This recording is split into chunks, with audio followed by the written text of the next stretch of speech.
Hello everyone, welcome to IIT station. और आज हमारे साथ हैं अनुज सर। अभी इनका आईआईटी दिल्ली से पीएचडी चल रहा है और आज हम इनसे बहुत सारी बातों पे चर्चा करने वाले हैं। जैसा कि आप लोगों के डाउट्स आते थे कि पीएचडी कहाँ कहाँ से करना बेटर होता है, पीएचडी के लिए कौन कौन से एग्जाम देने होते हैं और पीएचडी करने के दौरान कौन कौन सी फेलोशिप मिलती है, और जैसे कि अब्रॉड से पीएचडी करने के लिए कौन सी एग्जाम होता है, क्या क्राइटेरिया होता है, सारी बातों पे आज हम लोग बात करने वाले हैं। तो बहुत बहुत स्वागत है सर। आप एक बार अपना ब्रीफ इंट्रोडक्शन दे दीजिए कि आप कहाँ से हैं, आपका ग्रेजुएशन पोस्ट ग्रेजुएशन कहाँ से हुआ है। हाँ सर, मेरा नाम अनुज कुमार भगत है और मैं सिलीगुड़ी वेस्ट बंगाल का रहने वाला हूँ और वहीं से मेरा ग्रेजुएशन है सलेशन कॉलेज सिलीगुड़ी से, जहाँ मैंने मैथ्स ऑनर्स में ग्रेजुएशन करा है। और मेरा पोस्ट ग्रेजुएशन है यूनिवर्सिटी ऑफ नॉर्थ बंगाल से। और अभी मैं करंटली आईआईटी दिल्ली से पीएचडी कर रहा हूँ मैथ्स में। मेरा टॉपिक अलजेब्रा है वैसे तो ये मेरा अभी चल रहा है फिलहाल। और वैसे आगे का क्या है वो तो नहीं पता, बट अभी तक तो ये चल रहा है पीएचडी। तो सर पहला क्वेश्चन मैं आपसे पूछूंगा, बहुत ही बेसिक है, आपको सुन के हंसी भी आ सकता है कि पीएचडी आखिर होता क्या। सबसे पहला क्वेश्चन तो यह आता है। और पीएचडी होता क्या, इसका ड्यूरेशन कैसा है। जैसे कि हम एमएससी अभी कर रहे हैं, मैथ से कर रहा हूँ, तो मुझे पता है कि 2 साल बाद अभी मैं पास आउट हो जाऊंगा, मेरा एमएससी कंप्लीट हो गया। लेकिन पीएचडी का ड्यूरेशन कितना है, मतलब कब माना जाता है कि आपका पीएचडी कंप्लीट हो गया। देखो, पहले तो एक बात बता दो, पीएचडी का कोई ड्यूरेशन नहीं होता, बट अगर मैं इन रिकॉर्ड का बात करूँ तो 5 साल का डिग्री माना जाता है। तो देखो, इसमें रहता है तुम्हें पीएचडी में करना पड़ेगा रिसर्च। अब रिसर्च किस लेवल का होता है वो अगेन इंस्टीट्यूट टू इंस्टीट्यूट और फिर यूनिवर्सिटी टू यूनिवर्सिटी डिपेंड करता है। बट एक सिंपल क्राइटेरिया मैं तुम्हें बता दूं, पीएचडी का पहला 6 महीना या साल भर तुमको कोर्स वर्क करना पड़ता है। अब कोर्स वर्क मतलब क्या हो गया, जैसे तुम एमएससी में कुछ इलेक्टिव कोर्सेज करते हो, वैसे तुमको कुछ हाई लेवल कोर्सेज करने पड़ेंगे। वो again university to university, institute to institute depend करता है कि कितना क्या क्राइटेरिया है। वो तुम्हारा कोर्स वर्क का हिस्सा होता है। कोर्स वर्क के बाद तुम अपना और भी कुछ फॉर्मेलिटीज होता है, वो पूरा करने के बाद तुम अपना रिसर्च वर्क स्टार्ट कर सकते हो। अब रिसर्च वर्क तुम्हारे ऊपर है, तुम्हारा सुपरवाइजर के ऊपर है। वो तुम्हें चाहे तो 3.5 साल बाद भी डिग्री दे सकते हैं, वो तुम्हें चाहे तो 7 साल तक भी तुम्हें डिग्री नहीं दे सकते हैं। मतलब ड्यूरेशन फिक्स नहीं। ड्यूरेशन फिक्स नहीं। अब डिग्री लेने का भी क्राइटेरिया होता है यूनिवर्सिटी टू यूनिवर्सिटी और इंस्टीट्यूट टू इंस्टीट्यूट। वो भी एक क्राइटेरिया सेट होता है कि तुम्हें पीएचडी में कम से कम इतना काम करना पड़ेगा। वो अगेन तुम्हारा डिपार्टमेंट, यूनिवर्सिटी, गाइड, ये सब मिलकर डिसाइड करते हैं। और बाकी डिटेल्स हम लोग आगे वीडियो में देखेंगे। तो सर आपने कब सोचा कि आपको पीएचडी करना है। देखो, मेरा तो पहले से ही मन था, बिकॉज मैंने ना जी एडवांस दिया, ना जी दिया, मेंस दिया, मैंने कुछ नहीं दिया। बिकॉज मेरा 12th से ही था, क्योंकि मैथ्स मेरा एक फेवरेट सब्जेक्ट था। तो मैंने सब कोई एग्जाम नहीं दिया, मैंने सीधा अपना ग्रेजुएशन इन मैथमेटिक्स स्टार्ट कर दिया। और तब से ही था मुझे कि मुझे मैथ्स में ही डिग्री सब कुछ लेना है, जितना दूर तक हो सके। तो ये मेरा प्लान था। और ये तुम्हें पता चल, कई लोग ऐसे डिसाइड नहीं करते हैं कि अचानक से ग्रेजुएशन कर लिया मैथ्स में, उसके बाद एमएससी आ गया, चल रही है। जी, ऐसे चलते जा रहा है। बट पीएचडी के लिए लोग पहले घबराते भी हैं, बट कर सकते हो, ऐसा नहीं है। वो तुम्हें डिसाइड करना पड़ेगा, तुम्हें एकेडमिक्स कितना पसंद है, उसके ऊपर ये चीज़ डिपेंड करेगा। तो सर आपने जैसे एमएससी किया होगा, उसके बाद पीएचडी करने आए, तो उसके बीच में कहीं जॉब वगैरह भी किया आपने। हाँ जी, मतलब मैंने अपना मास्टर्स कंप्लीट होने के जस्ट बाद मैंने एक कॉलेज का, जो कॉलेज से मैंने पढ़ाई किया, मैंने वहीं पे इंटरव्यू भी दे रखा था। तो अच्छा बात यह है कि मेरा वहाँ पे लग गया नौकरी। तो मैं वहाँ पे ऑलमोस्ट 1 साल ग्रेजुएशन में मैथ्स ही पढ़ाया हूँ। तो वो मेरे लिए थोड़ा एक एक्सपीरियंस भी था, अच्छा से जानने को। जब आप किसी को कोई चीज़ पढ़ाते हो, उससे आप और अच्छा सीखते हो। तो मुझे वो 1 साल में और भी काफ़ी नई चीज़ें सीखने को मिले और अच्छे से इंटरेस्ट आ गया। और उसी बीच में मैं जगह जगह पीएचडी इंटरव्यूज का फॉर्म भरने लगा। और तो सर अगला क्वेश्चन यही था कि इंडिया में पीएचडी करने के लिए कौन कौन से एग्जाम देने होते हैं। देखो, अब तुम्हारा पहले तो क्राइटेरिया है कि एमएससी तुम्हारा कंप्लीट होना चाहिए। ठीक है। एमएससी कंप्लीट होने के बाद एमएससी के बीच में भी तुम कई सारे एग्जाम्स दे सकते हो। अब कुछ एग्जाम्स का नेट है, एक होता है joint CSIR UGC net exam. ठीक है। तो पहले मैं इसके बारे में थोड़ा सा बता दूं। अब इसमें भी 2 कट ऑफ होते हैं, और ये तुम्हें अगर मैथ्स में पीएचडी करना है तो तुम्हें मैथमेटिकल साइंसेज बोल के सब्जेक्ट होता है, उसमें criteria subject to subject matter करता है। तो तुम्हें अगर मैथ्स में पीएचडी करना है, तुम्हें इस सब्जेक्ट में तुम्हारा नेट होना चाहिए। ठीक है। और नेट में 2 कट ऑफ जाते हैं। एक कट ऑफ होता है LS बोलते हैं, लेक्चरशिप, और दूसरा बोलते हैं GRF, नेट GRF जिसको बोलते हैं, जूनियर रिसर्च फेलो।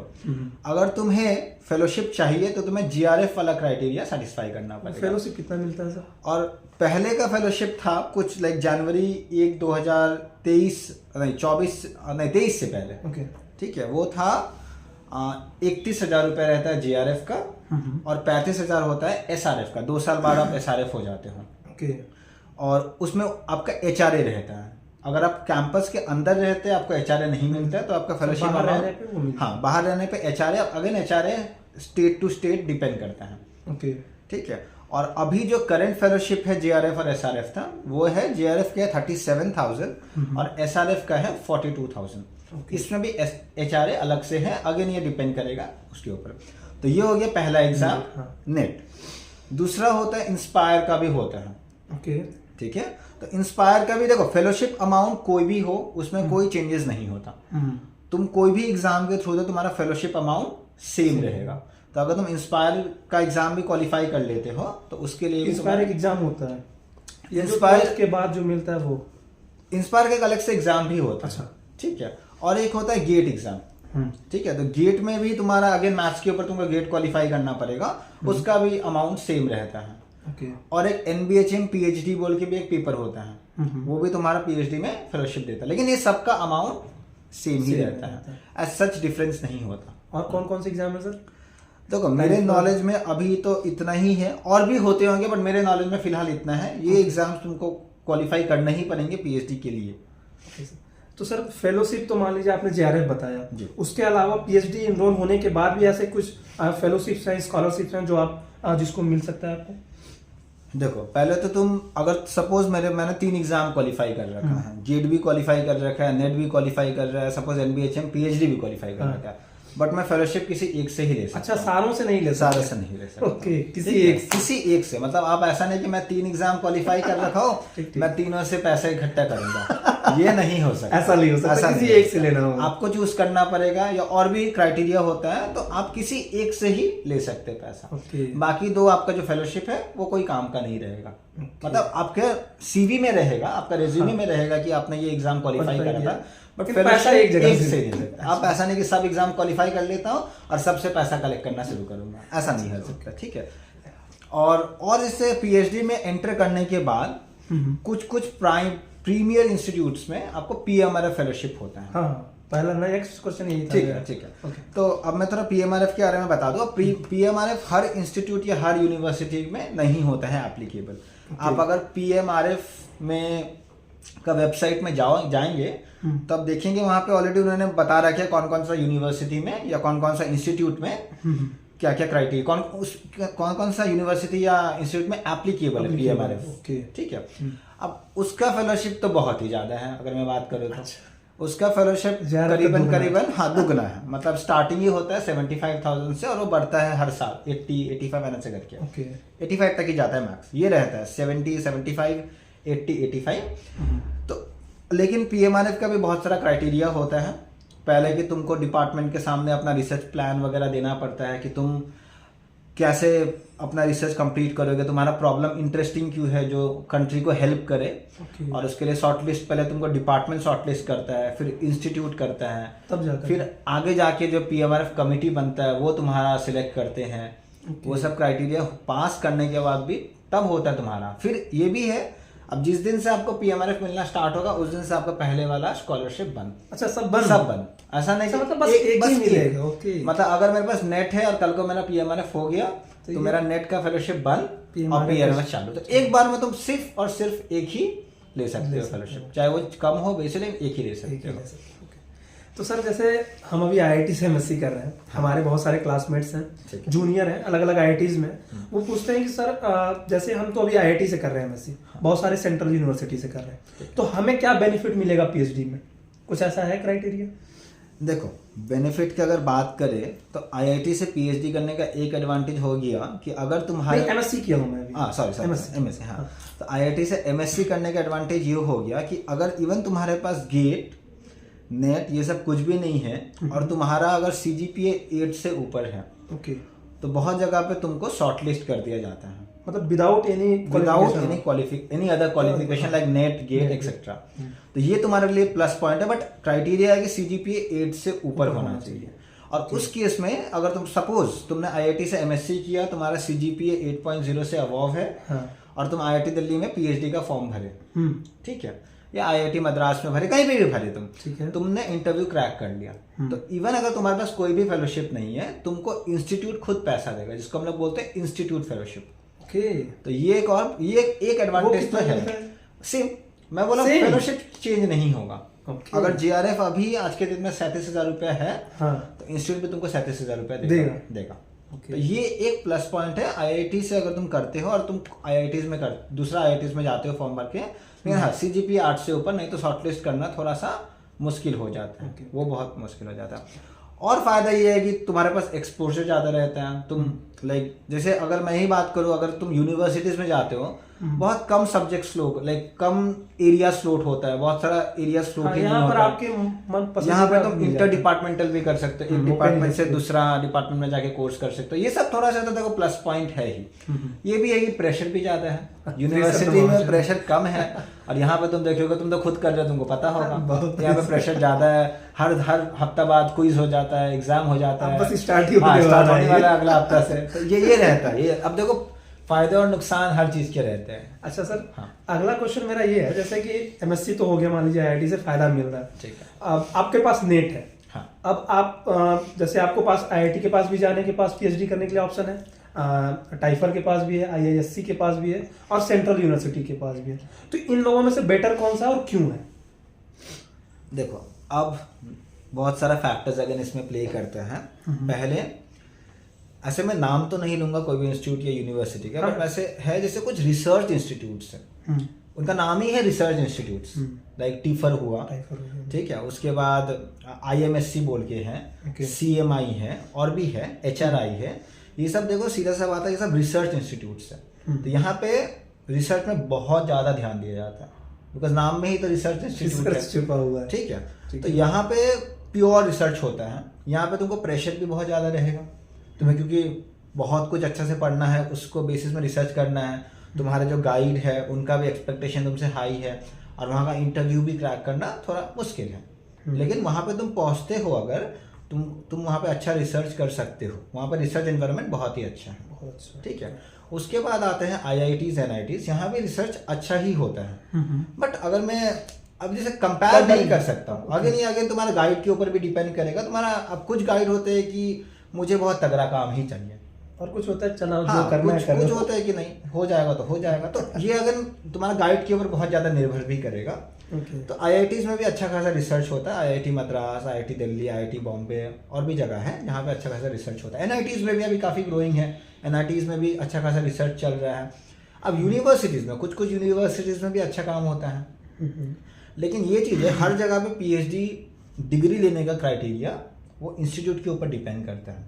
अब यूनिवर्सिटीज में, अब अगर तुम यूजीसी का रूल के हिसाब से देखोगे, तो पीएचडी करने के लिए तुम्हें कोई पेपर नहीं चाहिए, कोई भी पेपर नहीं चाहिए अगर तुम देखोगे क्राइटेरिया यूजीसी का, तो ठीक है। लेकिन तुम्हारा डिपार्टमेंट एक क्राइटेरिया डाल सकता है उसमें कि हम तो तभी तुमको डिग्री देंगे जब तुम्हारा कम से कम एक पेपर हो या कम से कम 2 पेपर हो। तो ये अगेन हर जगह पे अलग अलग है, अभी हर जगह पे अलग है। तो ये अभी मैं तुमको बता नहीं सकता। जैसे आईआईटी दिल्ली का मैं बात करूँ, तो यहाँ पे सपोज डिपार्टमेंट का क्राइटेरिया है एक पेपर तो अच्छा जगह पे चाहिए। अब एक पेपर ऐसा नहीं कि मैं कहीं पे भी पब्लिश करवा दूँ, एक पेपर अच्छा जगह पे चाहिए। लेकिन ये नहीं कि मैंने एक पेपर आ गया तो मेरा डिग्री मिल गया, ऐसा नहीं। तुम्हारा गाइड भी तो है, तुम्हारा गाइड का अलग एक्सपेक्टेशन है। तुम्हारा गाइड बोलेगा नहीं मुझे कम से कम 3 पेपर चाहिए। तो अगेन ये सब कुछ गाइड, डिपार्टमेंट, इंस्टीट्यूट, यूनिवर्सिटी, इसके ऊपर डिपेंड करता है, ठीक है। तो सर जैसे ये तो रहा इंडिया की बात, अब हम बात करते हैं कि जैसे अभी आईआईटी से बहुत सारे हमारे दोस्त एमएससी कर रहे हैं, उनका रहता है कि हमें अब्रॉड से करना है, मतलब फॉरेन से पीएचडी करना है, तो उसके लिए कौन कौन से एग्जाम होते हैं और कौन कौन सा फेलोशिप वहाँ पे मिल सकता है? देखो सच कहूँ तो फॉरेन के बारे में मुझे उतना कुछ खास आइडिया नहीं है, बट फिर भी मैं तुम्हें थोड़ा बहुत आइडिया दे सकता हूँ। अब 1-2 तरीका होता है कि कुछ आईआईटीज और एनआईटीज में ही इन लोग का कोई फॉरेन यूनिवर्सिटी के साथ कोलैबोरेशन चलता है, कि यहाँ लाइक सपोज किसी का आईआईटी दिल्ली में सिलेक्शन हो रहा है, यहाँ पे सिलेक्शन हो गया, लेकिन वो फॉरेन का किसी कोलैबोरेटर के साथ काम कर सकता है। तो सपोज IIT दिल्ली में 1-1.5 साल निकाला, और उसके बाद वो सारा क्राइटेरिया यहाँ का मतलब एग्जाम वगैरह जो देना पड़ता है PhD का सब कुछ कंप्लीट करके वो फिर फॉरेन जा सकता है। तो एक कोलैबोरेशन होता है, वो इंस्टीट्यूट के ऊपर डिपेंड करता है। जैसे IIT दिल्ली भी बहुत जगह से कोलैबोरेशन करके रखा हुआ है, तो तुम्हारा सिलेक्शन IIT दिल्ली ही करेगा। इन बाद में जाकर तुम आराम से फॉरेन में अप्लाई कर सकते हो, मतलब फॉरेन में जाके PhD कर सकते हो। कोई अलग से एग्जाम भी होता है? अलग से बहुत सारे एग्जाम होता है, लाइक टॉफल बोलते हैं, GRE बोलते हैं, और भी रहता, बट खास मुझे पता नहीं, थोड़ा और रिसर्च करना पड़ेगा बताने के लिए इस एरिया में, बिकॉज सच कहो तो मैंने एक्सप्लोर नहीं कर रखा है। फिर अगेन ये कंट्री टू कंट्री भी डिपेंड करता है। कोई कंट्री तुमसे ये सब एग्जाम्स क्राइटेरिया कुछ भी नहीं मांगे, तो ये भी डिपेंड करता है। तो बहुत सारे फैक्टर्स के ऊपर अगेन डिपेंड करेगा। जैसे सर अभी हमारे यहाँ MSc चल रहा है, बार बार मैं यहाँ के बारे में इसलिए बोल रहा हूँ क्योंकि बहुत सारे क्लासमेट्स अभी कंफ्यूजन में हैं। हाँ। तो वो सोच रहे हैं कि PhD को एज अ जैसे सैलरी मिल रहा है कि JRF निकाल लेते हैं, नेट हो जाता है, उसके बाद हम इनरोल हो जाते हैं, कुछ पैसे मिलते रहेंगे। तो क्या ऐसे सोच करके PhD करना सही है या नहीं? देखो ये तो पहला चीज तो ये अगेन यूनिवर्सिटी के ऊपर डिपेंड करता है। अगर ये तुम सोच रहे हो कि मैं IIT से जाके इस हिसाब से PhD करूँ तो नहीं हो सकता। ओके। क्योंकि IIT में PhD स्टूडेंट्स के ऊपर अच्छा खासा काम का लोड रहता है। तो तुम अगर एक बार एनरोल कर गए ना, तो तुम ये मत सोचो कि मुझे और कुछ काम करने का मौका मिलेगा, ये नहीं मिल पाएगा। ओके। तुम अगर अभी तुम सोचो कि मैं जाता हूँ, ज्वाइन कर लेता हूँ और मैं पैसा लेते रहूंगा, कुछ नहीं करूंगा, बट ऐसा नहीं हो सकता। प्रेशर इंस्टीट्यूट्स में, IITs जैसे इंस्टीट्यूट्स में, NITs में भी प्रेशर काफ़ी रहता है। तो तुमको दूसरा चीज़ करने के लिए टाइम ही नहीं मिल पाएगा, क्योंकि इतना काम ऑलरेडी तुम्हारे पास रहेगा रिसर्च में। कोर्स वर्क भी करोगे, तुम देखो कोर्स वर्क के साथ साथ तुम्हें और भी साथ साथ पैरेलली बहुत सारा चीज़ तुम्हारा गाइड तुमको असाइन किया है। ये चीज़ IITs में तो नहीं हो सकता। यूनिवर्सिटीज को भी ये चीज़ नहीं अलाउ करना चाहिए, बट अगेन कुछ यूनिवर्सिटीज कर देते हैं करके, बट ये एक्चुअली मैं कहूँगा कि गलत है। ठीक है, ये सोच गलत। हाँ, ये सोच गलत है, एथिक्स के अगेंस्ट है ये चीज। क्योंकि देखो सरकार तुमको पैसा क्यों दे रही, पढ़ने के लिए दे रही है कि तुम अच्छा रिसर्च करो और कंट्री को कुछ बेनिफिट, कंट्री को बेनिफिट मिले। मैं तुम्हारा फाइनेंशियल हेल्प दूंगा, माना वो फाइनेंशियल हेल्प बहुत ज्यादा नहीं है, बट फिर भी अगर तुम MSc करके भी एक बेसिक जॉब करते हो, तुम 30-40-50 हज़ार रुपये कमाओगे। तो यहाँ तुम इस हिसाब से सोचो कि मुझे पढ़ने के लिए सरकार जो है मुझे पैसा दे रही है, जिससे मेरा फैमिली को मैं कुछ पैसे भेज पाऊंगा, कुछ मैं खुद के पास रख पाऊंगा, और इसके साथ साथ मेरा डिग्री भी बढ़ेगा। ठीक है, मतलब इंटरेस्ट हो तभी ये करना, इंटरेस्ट हो तभी करो। नहीं तो तुम सोचोगे कि मैं एक बार ले लेता हूँ, और IITs में तो बिल्कुल मत सोचना। अच्छा। अगर तुम ले लिए तो या तो तुम्हें PhD छोड़ना पड़ जाएगा बीच में, हाँ, या तो तुम्हें कंप्लीट करके निकलना पड़ेगा फुल 100% देने के बाद। ऐसा नहीं कि मैं आधा टाइम ये किसी चीज का प्रिपरेशन में लगा देता हूँ, आधा फिर PhD करता हूँ, ऐसे तो नहीं हो सकता। मतलब मेरे हिसाब से तो चांसेस बहुत कम है। यूनिवर्सिटीज में भी अगेन तुम्हारा वो गाइड के ऊपर डिपेंड करेगा। अगर गाइड है कि तुमको महीना भर पूछ ही नहीं रहा है तो तुम महीना भर कुछ भी करो। फिर कुछ गाइड है कि तुम्हें हर 2 दिन बाद बुलाएंगे, अरे बताओ अपडेट क्या है, ये मैं पढ़ने के लिए दिया था, पढ़े कि नहीं दिया। तो तुम कितना बार टालोगे उसको, 2 दिन टाले, 10 दिन टाले, उसके बाद तो तुमको बोले नहीं भाई अब मेरे को पढ़ाई स्टार्ट करना पड़ेगा, नहीं तो फेलोशिप रोक देंगे। अच्छा, उनके हाथ में होता है, हर महीना तुम्हारा गाइड वो साइन अप्रूव करते हैं कि देखो ये बच्चा 1 महीना ये किया है, अब इसको पैसा मतलब अप्रूव। मतलब गाइड के पास ये रहेगा कि गाइड तुम्हारा, जैसे मैं हर महीना जाता हूँ 1 तारीख 2 तारीख को, सर ये मेरा फेलोशिप अप्रूव कर दीजिए। तो अगर मैं गाइड से 3-4 महीना मिल ही नहीं रहा हूँ, गाइड खुश ना हो, तो गाइड के हाथ में है कि मैं अप्रूव ही नहीं करूंगा। तो इसलिए तुम्हें गाइड को थोड़ा खुश रखना पड़ेगा। यूजुअली ऐसा करते नहीं है गाइड। लेकिन एक क्वेश्चन है मेरा कि जैसे यूनिवर्सिटीज में होता है कि सारे PhD वाले कहते हैं, जैसे हम लोग BSc में थे तो हमारी यूनिवर्सिटी में ऐसा बोला जाता था कि टीचर से अगर व्यवहार सही है तो वो PhD में एनरोल भी कर लेते हैं, और काम उतना ना करो तब भी PhD की डिग्री मिल जाती है। तो क्या IITs में भी ऐसा है? देखो IITs में ये नहीं है, मैं बोल रहा हूँ ना, IITs में डिपार्टमेंटल क्राइटेरिया फिक्स करके रखा, वो क्राइटेरिया थोड़ा हाई होता है। ठीक है, मतलब वो क्राइटेरिया कितना बार होता है कि स्टूडेंट 4th ईयर में फिर भी वो क्राइटेरिया फुलफिल नहीं हुआ, तब वहाँ प्रेशर बनना स्टार्ट होता है।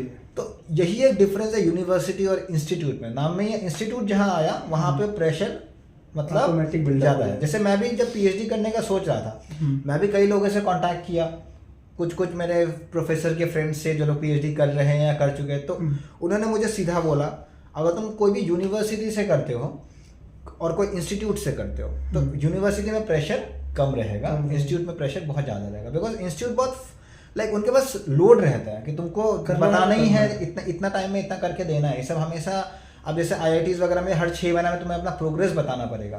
तुम्हारा एक मतलब कमिटी बनता है जिसको बोलते हैं स्टूडेंट रिसर्च कमिटी। वो तुम्हारा हर 6 महीने या साल भर बाद अपडेट लेगा, मतलब तुम भाग नहीं सकते। और ये सब चीजें कुछ यूनिवर्सिटीज में नहीं है, सिर्फ तुम्हारा गाइड ही तुम्हारे लिए सब कुछ है, वो सब कुछ कर रहा है तो ठीक है। तो ये कई हद तक कुछ यूनिवर्सिटीज में सही बात है, लेकिन इंस्टीट्यूट्स में तो मेरा जो एक्सपीरियंस IIT दिल्ली में है ऐसा कुछ नहीं है। आपको काम करना पड़ेगा। काम करना ही पड़ेगा, बिकॉज गाइड के सामने तुम बोलोगे सर मैंने नहीं किया, बट 6 महीने बाद तुम्हारा प्रेजेंटेशन है तुम्हारा रिसर्च कमेटी के सामने, वो उनका भी साइन लगता है कि हाँ ये लड़का या लड़की जो है इसका ये प्रोग्रेस है। अगर प्रोग्रेस, उसको प्रोग्रेस रिपोर्ट बोलते हैं। तो उन सबको तुम्हें खुश करना पड़ेगा कि हाँ सही में कि मेरा प्रोग्रेस है, मैंने इतना पढ़ाई, पेपर लिखने को प्रोग्रेस नहीं बोलते, बट मैंने ये एक्स्ट्रा काम किया, एक्स्ट्रा पढ़ाई किया, उसमें भी उसको प्रोग्रेस बोलते। तुम प्रोग्रेस तो कर रहे हो, तो प्रोग्रेस होता है। तो ये सब चीज यूनिवर्सिटीज में नहीं होता, इंस्टीट्यूट्स में बहुत स्ट्रिक्ट होता है।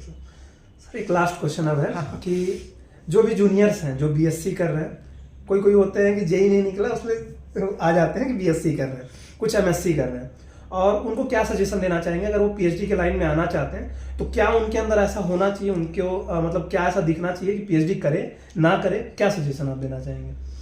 देखो पहला सजेशन तो ये है, अगर तुमको सही में एक सब्जेक्ट में इंटरेस्ट है, मतलब लिटरल से, स्टार्टिंग में हो सकता है कि मैं जबरदस्ती यहाँ पे घुसा, जैसे जेई नहीं निकला मैं ग्रेजुएशन कर लेता, मैक्सिमम लोग का ये होता है, ठीक है। बट होता है ग्रेजुएशन में तुमको वो सब्जेक्ट अच्छा लगने लगा, फिर तुम मास्टर्स भी कर लिए, तुमको और इंटरेस्ट आने लगा एक एरिया में, सपोज मैथ्स का ही मैं बात करूँ तो मैथ्स का मुझे अलजेब्रा एरिया में इंटरेस्ट आने लगा। अगर तुम्हें सच में इंटरेस्ट है तो तुम PhD खुशी करो, तुम कर पाओगे। तुमको इंटरेस्ट चाहिए, तुम्हें स्टार्टिंग से सब कुछ पढ़ना, और पेशेंस, बिकॉज देखो लंबा कमिटमेंट है। ग्रेजुएशन होता है चलो भाई 3 साल तो निकल जाएगा, मास्टर्स तो और 2 साल, और उसके बाद मास्टर्स एज भी बढ़ते जा रहा है, मास्टर्स के बाद कुछ लोगों का शादी हो रहा है, कुछ लोग जॉब करके अच्छा कमा रहे हैं। लेकिन PhD में तुम हो, मान के चलो 5 साल का तो कम से कम कमिटमेंट दिमाग में होना ही चाहिए कि इतने साल तक तो इधर-उधर इतने साल तक कुछ नहीं सोचना है, हमको यही इतना ही पैसा मिलने वाला। तो ये सब तुमको अच्छा पेशेंस, मैं पहले बोला पेशेंस बहुत ज्यादा चाहिए।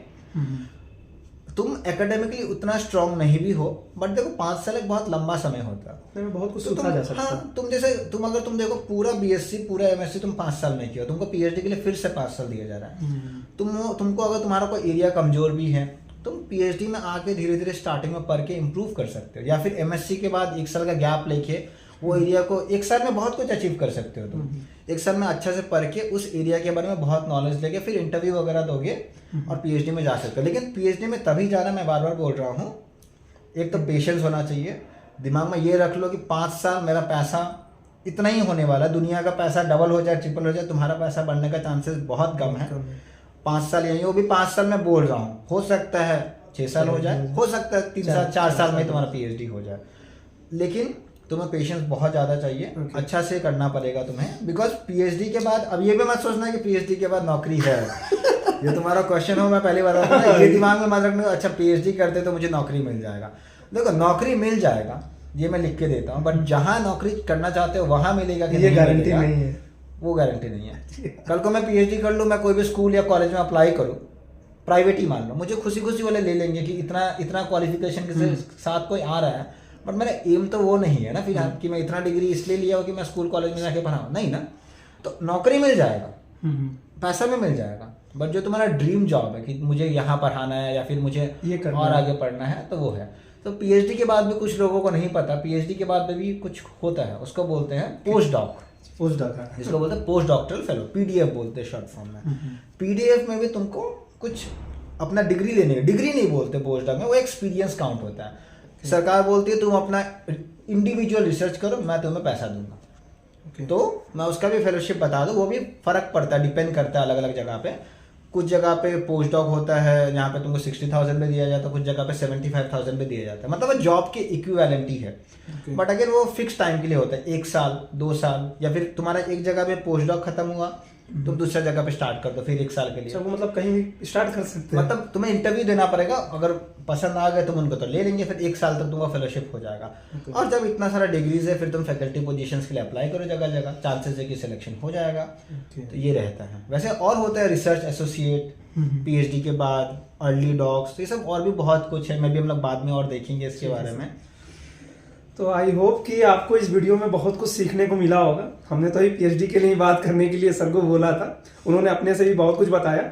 अगली वीडियोस में हम लोग कोशिश करेंगे कि और भी जो भी हायर स्टडीज़ की चीज़ें हैं उसके बारे में डिस्कस करें। तो वीडियो देखने के लिए बहुत बहुत धन्यवाद। आपको भी बहुत बहुत धन्यवाद सर। हाँ, और भी किसी को कुछ भी पूछना आप लोग कमेंट सेक्शन में डालें, इनका चैनल सब्सक्राइब करें, लाइक करें वीडियो को। और भी कुछ भी डाउट हो और भी कोई चीज़ डिटेल में जानना हो तो यहाँ कमेंट में डालें, और फिर हम लोग और एक नेक्स्ट एपिसोड में वो सारा क्वेश्चंस को कवर करना चाहेंगे। Thank you. हाँ, थैंक यू।